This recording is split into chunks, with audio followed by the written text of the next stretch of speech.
Sumainyo ang kapayapaan. Lahat ng pagkilos ng tao nakaugnay sa maanto. Amang tuwirang bumuhay, nagpahiram ng taglay niyang katawan. Kaya't kung tuwirang dadamhin lamang kanyang wagas na pagmamahal, sinong taong sa kanya'y mawawalay at lilimot na tuwiran. Ang may pandinig ay nakarinig. Katotohanan ang sa akin tinuturan. Walang nabuhay sa sanlibutan, kundi ganang amang mahal. Ang siyang tuwirang sa tao ay umugnay, espiritu niya sa tao ay ibinigay. Kaya't kung bahaging buhay sa kanya'y ilalagak lamang, walang sa kanya'y mawawalay magkakasala ng tuwiran. Bagkus sa kanyang pang-araw-araw na buhay, mimithiin niyang amay madama, kasiyahay ibibigay.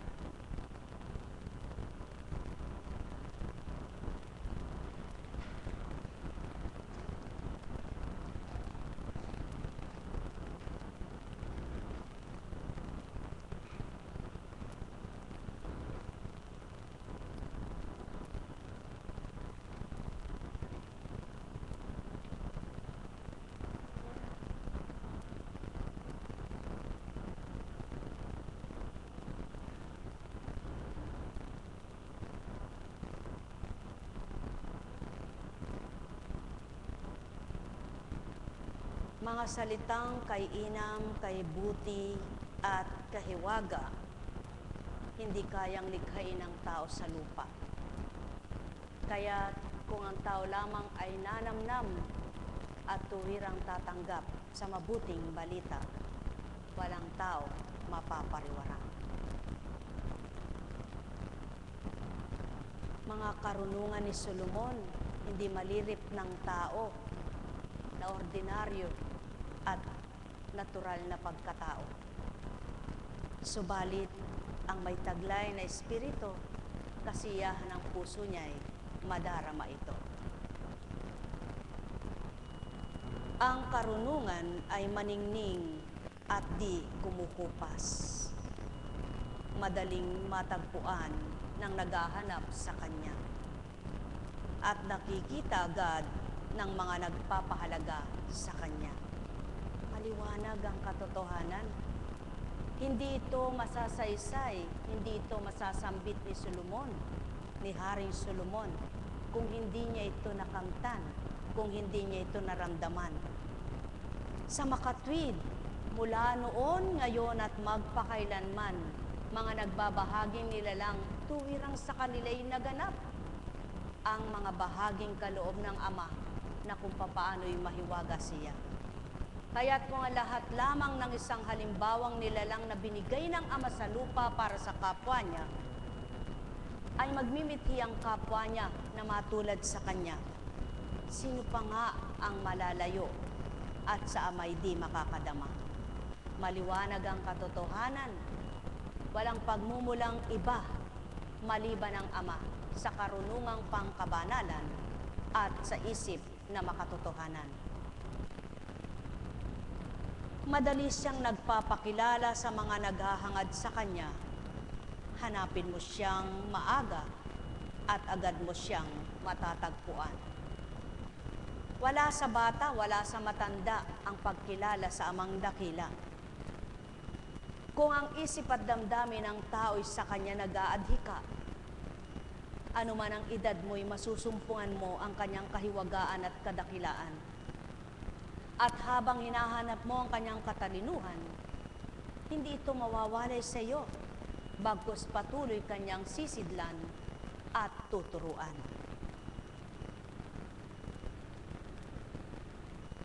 Makikita mo siyang nag-aabang sa iyong tarangkahan. Isipin mo lamang siya'y magkakaroon ka ng ganap na pagkaunawa. Hanapin mo siya at matatahimik ang iyong kalooban. Pagkat hinahanap niya ang mga karapat-dapat sa kanya. Pawang katotohanan, Ama ang nakalilirip sa bawat kanyang anak. At kilala niyang naghahanap sa kanyang mga aral at mabubuting salita. Ang mga nagmimithi ng kanyang mabubuting gawa, hindi siya talusira at hindi magtatalusira dito sa lupa. Sapagkat kung sino ang kanyang mga anak, siya ang nagbahagi ng kanilang buhay. Sa makatwid at madaling salita, siya ang may karapatan sa buhay ng sinuman, kaya't ang bawat anak niyang minamahal, kalinga niya ay walang humpay. At ang bawat paghingi ng mga anak niya ay di manlilihim sa kanya. Lamang hindi lahat ng humihingi karapat-dapat na patulan o bahaginan pagdaka, sapagat hindi lahat ng hinihingi ng anak niya, ng mga anak niya, ay pawang makabubuti sa lahat sa kanila. Sapagkat hindi lahat ng makabubuti kung minsan ang hinihingi ng mga anak niya, kundi pansariling kalayawan, pansariling kalooban, pansariling kagustuhan, pansarili lamang. Wala ang katotohanan, kundi panglaman. Siya'y maamo at sasamahan kaniya sa bawat iniisip mo. Ang unang hakbang para magtamo ng karunungan ay ang matapat na pagnanasang matuto. Pagkat ang naghahangad na matuto ay para na ring pagmamahal sa karunungan. Ang nagmamahal sa karunungan ay sumusunod sa kanyang mga tuntunin. At ang mga sumusunod sa kanyang tuntunin ay magkakaroon ng buhay na walang katapusan. At ang buhay na walang katapusan naman ay naglalapit sa Diyos. Ang naghahangad ng karunungan ay naghahanda ng pamamahala ng mga bansa. Kaya mga hari, kung talagang mahal ninyo ang inyong trono at setro, pahalagahan ninyo ang karunungan at maghahari kayo magpakailanman. Mga mahal, si Haring Solomon ay isang hari at bata siyang naging hari. Walang talinong magiging ganang kanya kung hindi siya kaloob ng ama sa kapwa niya at kundi sinidla ng ama bilang anak niyang napiling hari siya. Maliwanag ang katotohanan sa mga anak ng tao. May mga pinipili ang ama at may nakatakdang hirangin siya. Sapagkat sa ilang bilang na anak ni David, siya ang piniling maging hari at sa kanya itinala ang pagtindig ng templo sa makatwid. Noon ngayon at kailanman, mayroong tinatakdang amang pinipilit hinihirang. Kaya't ang bawat nagsusumikap sa kanyang karunungan at kadakilaan, ito'y masusumpungan. Buhay po ba ang Ama? Sino ang nagmithing magpakabuti na lumilis siya sa mga kasalanan at pagkakamali sa sanlibutan na hindi nasumpungan ng kabutihan? Sinong naghahanap ng liwanag na sumusuong pa sa dilim? Sinong naghahanap ng pagkaing masarap na kinukuha niya yung hindi masarap? Sa makatwid, kung naghahanap ka ng sarap ng buhay, hanapin mong magbibigay ng masarap na buhay. Sino baga ang magbibigay niyon? Walang makapagdudulot na sino mang tao, walang makapagbibigay na anumang kapwa-tao, kundi ang pagmumulan ng mabuting buhay at masarap na buhay. Tanging Diyos Ama lamang. Buhay po ba ang Diyos? Ano baga ang tinatawag na masarap na buhay at mabuting buhay? Ikaw ba'y mayaman? Ikaw ba ay sagana sa lahat ng bagay? Hindi yaon, sapagkat hindi ang kayamanan ang magiging masarap na buhay, ang pagiging daan ng mabuting buhay, kundi kapag nasumpungan mo ang Diyos na kinikilala mo, bubuti ka, magiging mabuti ang pamumuhay mo. Sapagkat ang pamumuhay mo na hindi man saganang-sagana, may ligaya ang puso mo. Buhay ba ang Ama? Kaya't ang sino mang nakasumpong ng kaligayahan, hindi ganang kanya nagmula yaon at hindi sa kapwa niya hiniram o hiningit binili. kundi nagmula sa Ama. Kaya't ang nakasumpong ng kaligayahan sa kalooban, patuloy mong hanapin ang magdudulot, magbibigay niyan, at patuloy na itatahan sa iyo ng Ama sapagkat siya ang tunay na pinagmumula ng bawang kabutihan. Kaya sa inyong lahat, mga mahal, nais baga ninyong maging mabuti ang inyong kalooban? Nais baga ninyong maging mabuti ang inyong kaisipan? Ang Amang pinakamabuti sa lahat ang siyang inyong tanggapin at pabubutihin niya ang isip nyo't damdamin. Buhay bang Ama? Katotohanan ng sakit tinuran? Walang taong makapagpapabago ng kanyang damdamin ng kapwa niya nilalang, kundi ang Ama na tatanggapin ng bawat isa. Siyang maglilinis ng kalooban, siyang maglilinis ng kaisipan, siyang magpapabuti ng kalooban, siyang magpapabuti ng damdamin, at siyang maglilinis ng bawat maruming isipan. Buhay bang Ama? Kaya sa inyong lahat, mga mahal, sumainyo ang kapayapaan. Ang mabuting balita mula sa Diyos na dakila. Buhay po ba ang Diyos? Maraming tanong ang tao, subalit hindi tinatanong, ang Diyos kaya ay nalulugod sa akin? Tama po ba? Tinatanong niya, kailan kaya ako mahahango sa hirap? Kailan kaya mababago takbo ng buhay ko? Kailan kaya ako makasasadsyad? Kailan kaya ako gagaling? Kailan kaya ako yayaman? Kailan kaya? Puro kailan. Subalit, ang hindi niya natanong, kailan kaya makagagawa ako ng kalugod-lugod sa bumuhay sa akin? Buhay ba ang Ama? Mithiin ang bawat isang maging kalugod-lugod siya at ang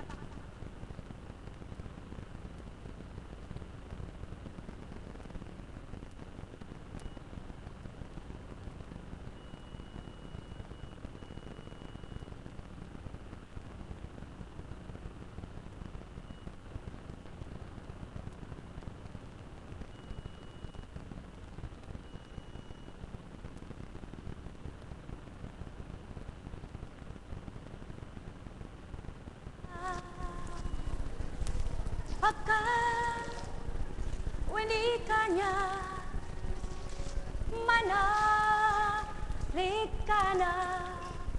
Bawat araw, ako sa inyo, naghihintay.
O yan, at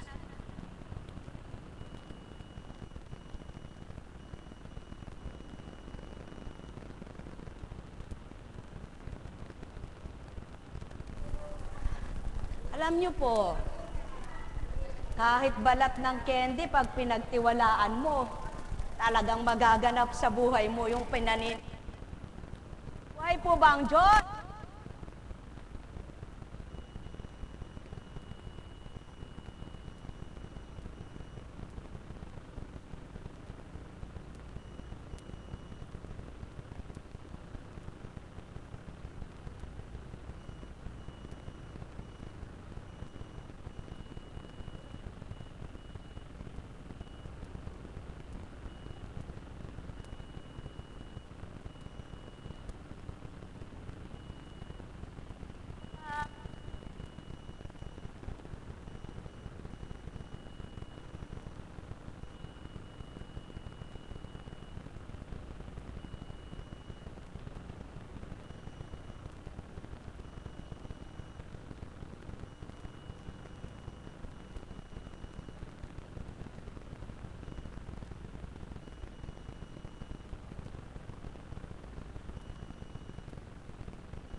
magawang mabuti sa kanilang ama. At yan ang pawang katotohanan, mga mahal. Nakakalumbay pagmasdan ng tao kapag ka may ganyang pagkakaganap at kaganapan sa mundo. Paligsahan sa pagdamay, paligsahan sa pagtulong. Hihintayin mo pa bang may sakuna bago ka dumamay sa kapwa mo? Samantalang ang daming nagugutom, ang daming walang makain. Bakit hindi ito gawin kahit araw ng ordinaryo at walang nagaganap? Kung tunay na pag-ibig at ang pag-ibig ang nananahan. Sapagkat hindi lahat ng gumagawa ay totoo. Pasikat, sumikat ang hangad. Subalit, sa Ama di ko man sabihin sa inyo at di nyo man sabihin sa kapwa nyo ang ginagawa nyo. Amang nakababatid, siyang nakalilirip, siyang sa inyo'y magbibigay lugod at ganting kapalit. Kaya mapapalad ang mga totoong nagmamahal sa kapwa-tao. Mapapalad ang nagsusumakit maghandog sa kapwa-tao. Mapapalad ang may pagmamahal na hindi nagbibilang nagsusuri at nanunumbat, kundi totoo, sapagkat may bukal na kalooban. Malinis ang kalooban, totoo kung mag-alay. Yan ang pawang katotohanan, mga mahal. Hindi makukuha sa salitang kahabag-habag at kawawa, kundi makukuha sa panalangin ng bawat isa't pagkakaisang pag-ibig ang nasa lahat. Kailanman ay di mapagbabago ng tao ang kalikasan. Kailanman ay hindi mababago ng tao ang mundo. Subalit ang amang may hawak ng buhay ng lahat ng tao at lahat ng bagay na nilikha sa lupa, siya ang nakababatid, nakakakita ng lahat. Kaya kung lahat ng tao'y sa kanya'y tatanggap, maganda ang dulot, mabuti sa lahat. O tao, katotohanan ang tinuran ko. Ang may pandinig ay nakarinig. Anong silbi ng habag at awa mo? Saganang-sagana, namumutaktak ka sa yaman. Ilan piraso binibigay, ni hindi pa napingasan kung anong iyong kayamanan. Pagkatapos sasabihin mo mapagtulong ka ng kapwa mo. O tao, kahabag-habag naman. Bakit di suriin ang totoo nang matanto ang katotohanan? Bakit di gawin ang marapat nang matanggap ang dapat? At doon sa Ama malulugod siya at kalulugdan ang bawat mabuting kanyang anak. Katotohanan ang tinuran ko. Mga minamahal ko, sino nga tatanggap nito samantalang tao kaharap nyo at taong nagluwal sa palagay ng tao? Subalit ang pawang katotohanan sinambit ko'y siyang nasisilayan sa mundo at di kailanman masasambit ng taong katulad nyo. Mahal na mahal ko kayo. Tuwiran kong tinuturan, mahal na mahal ko kayo. Nakikiamot lamang ang kapwa nyo kahabag-habag, subalit sa katotohanan, kung ang tao lamang ay di masakin, ang kayamanan na nilikha ng Ama sa lupa'y pangkalahatan, hindi para sa ilan lamang na makikinabang, sapagkat tinura niyang maliwanag, kalatanan niyong daigdig sa makatwid. Nang dahil ito'y tinuran, batid niyang lahat ay kanyang mabubuhay at mapapakain sa lahat ng kanyang nilikha na marapat sa lupa. Nekkarameneyahanam, nekkarameneyahanam, nekkarameneyahanam. Nais pang mabulok ng tao ang kung anong nasa kanya. At yung hindi mga mabibiling malalaki at mahalagang benta, siyang ipamimigay sa kapwa niya. Karapat dapat baga ito. O tao, katotohanan ang tinuturan ko. Tanging hindi ninyo batid ito, subalit walang malilihim sa aking espiritu. Nekkarameneyahanam, nekkarameneyahanam, nekkarameneyahanam.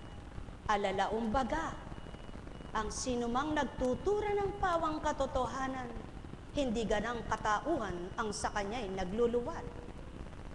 Ang tuwirang nagsasambit ng kayabangan, tao pinagmulan. Katotohanan ang sa akin tinuturan, sumainyo ang kapayapaan. Kaya't ang pag-ibig ang siyang nagbunsod upang kayo'y ulatan at tuparin ang dapat, subalit hindi lahat ay nakatatanggap. Anong kamali at pagkakamali ng Ama sa lahat ng nilikha niya sa lupa? Wala kahit ano't di siya nagkulang at nagkamali. Tao ang naging sutil at palalo, tao ang mawawala sa mundo. Sumainyo ang kapayapaan, pagharian kayo, mahal na mahal ko kayo.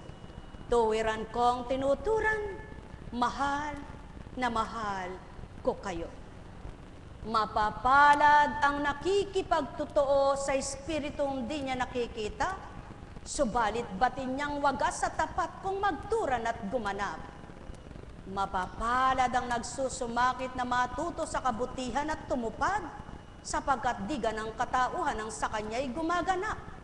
Mapapalad ang samay nagadhika ng marapat, sapagkat hindi ganang sa tao magmumula. Mapapalad kayo mga minamahal ko, kung tiwirang puso ninyo'y mababagong totoo. Nekkarameneyahanam, nekkarameneyahanam, nekkarameneyahanam.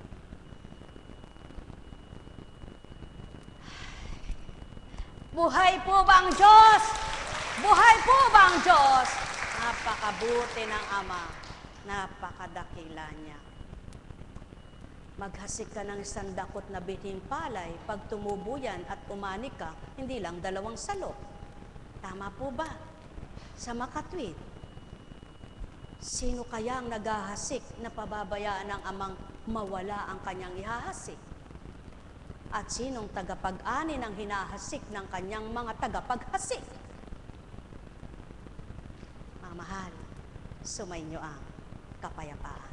Pagpalain kayo sa pangalan ng Diyos Ama, Diyos Anak, Diyos Espiritu Santo, magsihayo kayong may galak sa puso nyo. Ang liwanag na totoo'y kamtin ng bawat isa at manahan sa luningning at pagniningas na apoy na maalab na pagmamahal, upang sa gayon ang puso nyo'y huwag madimlan at di masaktan. Doon sisibol ang pagmamahal, sa kapwa nyo'y makapag-aalay. Mahal na mahal ko kayo. Pagpalain kayo. Buhay po ba ang Diyos? Napakabuti ng Ama. May tanong po ba kayo? Salamat, purihin ang Ama. Kaya, may kulang ka ba sa pamumuhay mo? May kulang ka ba sa buhay mo? Yalay mo sa Ama. Siyang magpupuno nito. May kahinaan ka ba sa pag-iisip mo, sa damdamin mo'y kulang ka sa pangunawa at pagtanggap?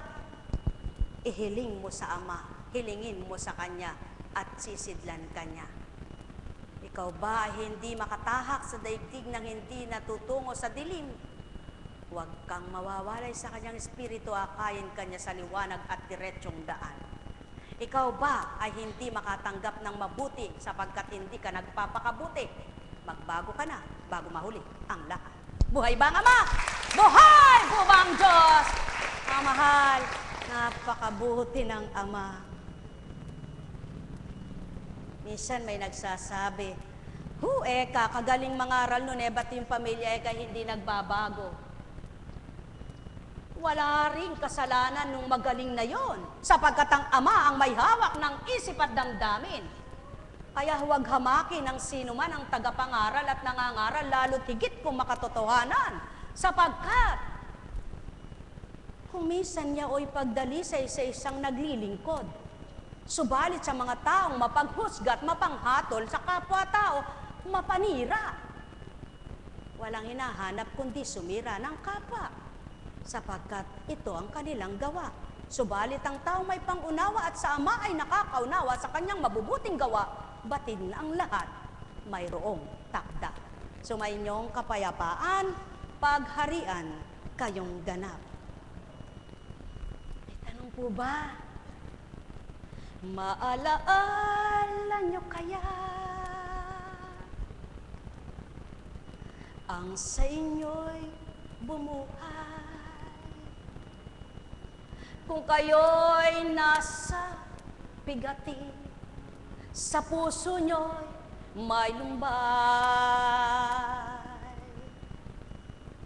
o kay palad ng ganito sa lumbay niya yamana sa puso niya, hinahanap ang aral niya, ninanamnam salita niya, tinatanggap niya. Yan ang katotohanan, aking mga minamahal. Kung inyong wawariin lamang, tatanggapin niyong lubusan. Mga kataga kong niluluwa, mga salita kong hinahain sa inyo bawat araw, upang kayo'y matanglawan, magliwanag ang buhay. Ganap ninyong mamahalin, itatago sa damdamin, itatatak niyong tuwiran, sa isipan ninyong taglay. O kay sarap mabuhay kung Ama ang nararamdaman, tanglaw niyang walang kamatayan, buhay na sa Kanya'y mula iyan, may pakinabang. Kaya't halina kayo, magtanto at magsuri, kayong mga naririto, kapatirang tawag sa inyo,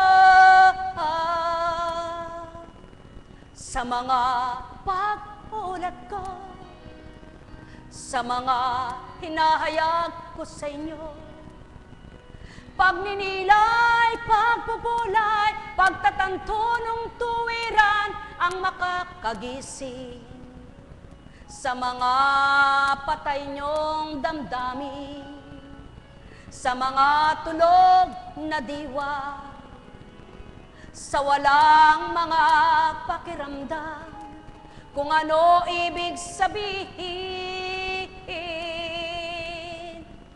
ng Ama sa bawat kaganapan. Mayroong dapat pagnilayan, ano man ang plano mo tao, wawasakin ng Ama kung di niya gusto. Ano man ang hangarin mo, kung di marapat sa Kanya, hindi niya ipatutupad, di niya ilalagak. Kaya't huwag magsumigaw ang mga nasa kasiyahan. Hindi lahat ng yaman sa Kanya nagmula, ang mga paraan. Kaya't inyong pagnilayan, ganap ninyong bulayin, sa diwa nyo'y ikintan, mabuti ang aking alay. Sa puso ninyo'y magbibigay ng ganang kasiyahan, ganang kagalakan, wagas na pagmamahal ang dahilan. Kaya't halin na kayo, namnamin tinuturan ko, sa ganang pagkatao ay di may luluwal ito. Kaya't magtanto kayo, kayo'y ganap na magbulay. Anong daan ang hindi nadaanan ng Ama sa sanlibutan? Anong ginawang tulay na hindi niya nasuka ang simula at hangganan upang makatawid ang anuman? O taong aking mga mahal, kayo'y ganap na magnilay. Anong ulap ang mananahan at hindi uusad lalaganap sa sanlibutan? Sapat na sulok ng mundo, kahit saan mang dako, walang pirmihang totoo na mananahan sa mundo, kundi lahat ay pahiram. Lahat sa inyo'y pinigay, subalit nang dahil sa mayroong kalabisan, may aawasan. Kaya't yan ang katotohanan, anuman ang labis, kakalusin iyan.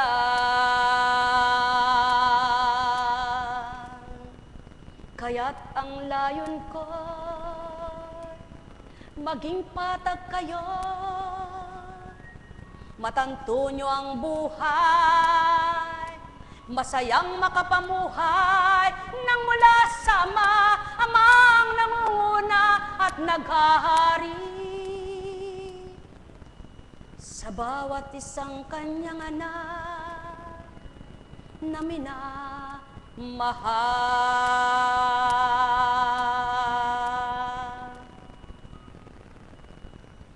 Ang may pandinig ay nakarinig.